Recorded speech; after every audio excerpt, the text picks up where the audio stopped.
What's going on, everybody, and welcome to the Other Side of the Firewall podcast, where we talk about the latest and greatest of cybersecurity news, as well as we highlight those movers and shakers and glass ceiling breakers, those people of color who made it to the other side of the proverbial firewall.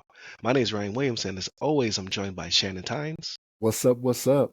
And Chris Abercon. What's going on, everybody? What's going on? So welcome to the podcast. So Monday and Tuesday are topics, Wednesday discussion, Thursdays Ask a CISSP. I just published one with Matthew Hale from We Gon' Learn today. Really good website. It's one of the biggest Black historical websites. The games, interactions, and all the things he's built by himself are amazing. Definitely check that out. And I have another one coming up very soon. And then Friday's everything else, movies, books, games, all that good stuff. But without further ado, I give it to Shannon.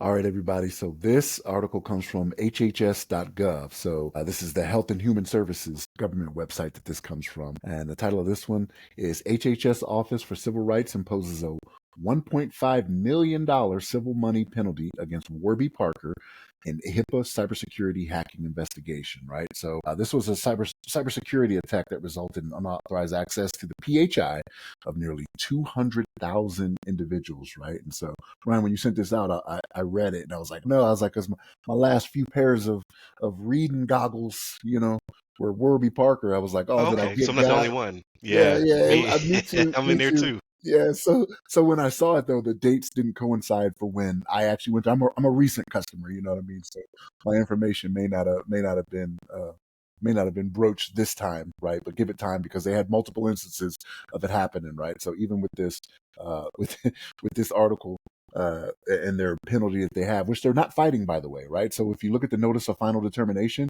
Warby Parker came back and said, we're not going to fight it, we're going to pay it, and we're going to do better, right? And that is the hope, that you are going to do better. But like I said, it was more than one time that this actually happened to them. There was a few different instances, right? So they had another one in 2020 and June of 2022, right? Same type of thing, right? Improperly guarding PHI, not anticipating what they needed to do after the fact. They just weren't prepared for these cyber attacks that were coming to them, whether or not it was one of those things where they just felt it couldn't happen to them, it wasn't going to happen to them or not. Like they should have known better, right? Because everybody that can get got will get got, right? Just understand that, you know what I mean? But they've come out and they've said, look, we're not going to fight it, we're not going to go to court to try to go against his judgment, we're going to pay it. And the notice of final determination was issued, so that's when they have to pay, right? So even though the decision came down in December, they got the letter in December notifying them.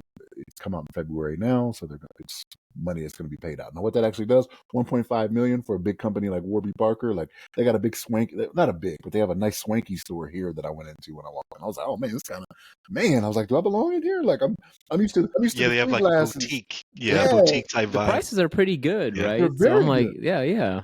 Very good prices. Very good prices. And I think the first time I saw like clear glasses, right? The ones that they're like kind of clear and you can see through them, and all different types of colors. Warby Parker. I'm like, they're cool stuff. I like their glasses. I have a pair. I have the tortoise shell. I got a pair of the clear ones. I got blue. I got three different pairs. Yeah, got to match outfits. When I show up to work, I gotta be stylish. But yeah, Chris, what's your thoughts on this, man? So the big thing that hit out to me here was they mentioned an attack called credential stuffing, right? So credential stuffing is the act of utilizing stolen credentials to try to gain access. So the hackers were essentially able to access Warby Parker's information systems utilizing stolen credentials from the dark web, right? But the thing about that is it's literally just they spray and pray, right? They don't know if these accounts even exist, right? So, but somehow some of these accounts matched up, right? So the big thing the big takeaway for me, like from at least that standpoint, was account management. And so, like whenever an employee leaves, an employee is terminated or transfers divisions, right? There always needs to be an account review process from an organization to ensure that the rights remain the same or are removed appropriately. Provide principles of least privilege and separation of duties and as needed, right? So people with military backgrounds are very good at this just because we're segmented. We're in a totally different network, right? So we're IP isolated. So it was easier for us in the military during our time there. But the frequency of audits we had to go through. If they saw dormant accounts, right, they were still active. Oh, this guy transferred, last year, hit, right? It's right. we got yelled at, right? So it is it is part of that maturity, right? So I mean, Warby Parker is a startup, right? They started out in 2010. I think some Wharton grads founded it, but again, not saying that's an excuse. But with a maturing organization that's rapidly gaining popularity, it's important to secure your information systems, right? And actually, at the end of the article, rather this post from HHS, they actually go through a whole list of, hey, these are OCR's recommendations for healthcare providers. They're like, identify where EPHI is located in the organization, how it flows, how it enters, how it leaves the organizational systems, conduct a risk analysis and risk management, into the organization, and ensure audit controls are in place. It's pretty much the basic stuff that, any consultant would tell you. I'm like, oh, this looks like something I would, put out in a PowerPoint, so. Right, exactly. Exactly. Like you read this is like, oh, this is consultant talk. But like, yeah, it's all there for a reason, right? Encrypt appropriately in transit, data at rest, data in motion, data in use, etc. And then the big one: provide workforce members with a regular HIPAA training that is specific to the organization and to the workforce members' respective job duties. I think, like always, education is the key. It's not just going on a website, clicking a box saying, I watched this HIPAA training. It's HIPAA training and HIPAA security. It's a cultural thing, right? So I'm curious if they just didn't take it serious because it was only having to deal with eyes, right? They're like, look, we're not running any labs. You're not giving us, all this other information that we consider. Yeah. I don't think anybody takes eyes seriously because that's why it's not part of healthcare in general. Hey, look, hackers, they got my prescription. It's going to get worse. It's going to change next year anyway, so. Right. It's just it always boggles my mind that your teeth and your eyes are luxury, right? Yeah. Teeth are luxury bones. You're like, no, they're not. Both of these things are tied to the health of the rest of my body, but no one ever treats it that way. For sure.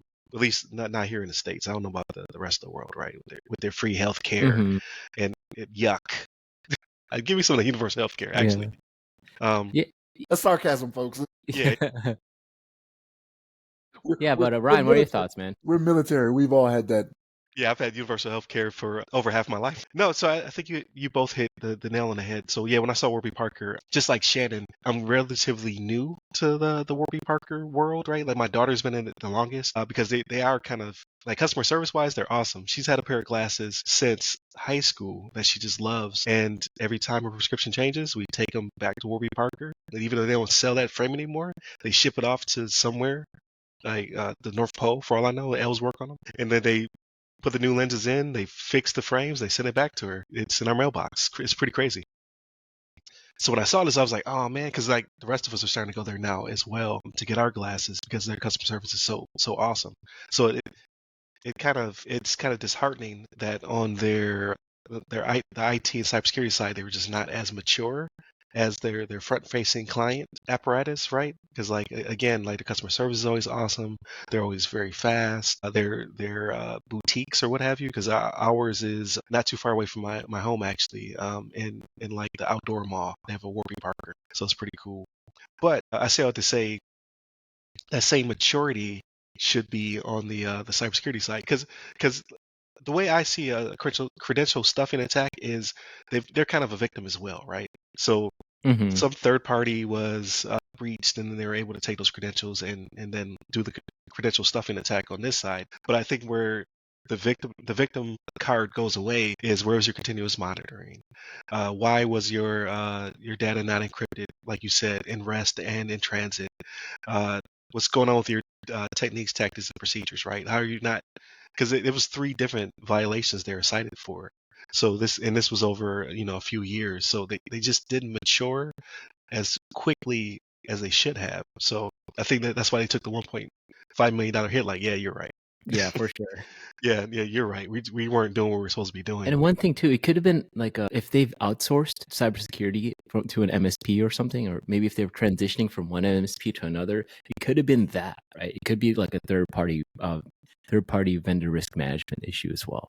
I thought about that, but again, it's all speculative. But these are real world issues that can happen to any company. Right, right. And it's not like we joke about, the eyes not being as important of the PHI. But when you think about it, like what else could be compromised? Like, yeah, they only received a certain amount of data, but if their risk management plan wasn't that robust and all of your PII and PHI were in the same place or very close to each other, no separation, things of that nature, they could have got even more information from you. So from someone breaching this and getting your eye information, what if they had gotten your social and your address as well, right? Not open up credit cards in your name and things of that nature. Or they got your benefits number for your insurance, right? And they could True go Right. statement right go there. after them, right? Like, Yeah. okay, well, I know where that is now, so now I'm going after whoever. Yeah. So there was several different second and third order effects that could happen from this breach. So I think it is justified, and so did Warby Parker apparently, because they're just like, yeah, you're right, especially for that amount of money. Because we talk about these really large companies and the millions of dollars, like, oh, that really means nothing. Warby Parker is pretty big, but I think a $1.5 million fine is still pretty hefty for an organization their size. So yeah, they just have to be better, and which I believe they will be, because after you have to explain to your stakeholders or your shareholders or whomever, like, where does $1.5 million go that should have been profit or operating capital or something like that. So things will change, because you're once you start to cut into the bottom line, you're mismanaging their funds, so they will come after you, right?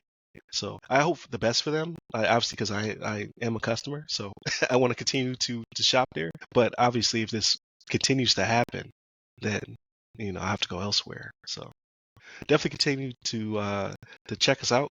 We're on all the platforms, audio platforms that are pretty much out there. We're on YouTube as well. You can find us on Repton Tech. You can find us on Heroes Media Group. We're now on the radio, so 99.1 FM out of the Atlanta metro area, as well as Channel 10 in Fairfax, DC, public access. So we're expanding. So definitely continue to support us, check us out, and hopefully our reach will be even bigger in the very near future. Hit up all the websites that go by our name: The Other Side of the Firewall, The Other Side of the FW, or Ask a CISSP. Hit me up personally at RyRy Security Guy. That's RYRY Security Guy. You can find me pretty much everywhere, but LinkedIn is where I'm most responsive. And where can they find you, Chris? You can find me on LinkedIn under my name, Chris Abacon. Last name spelled A Bacon. There it is. Stay safe. Stay secure.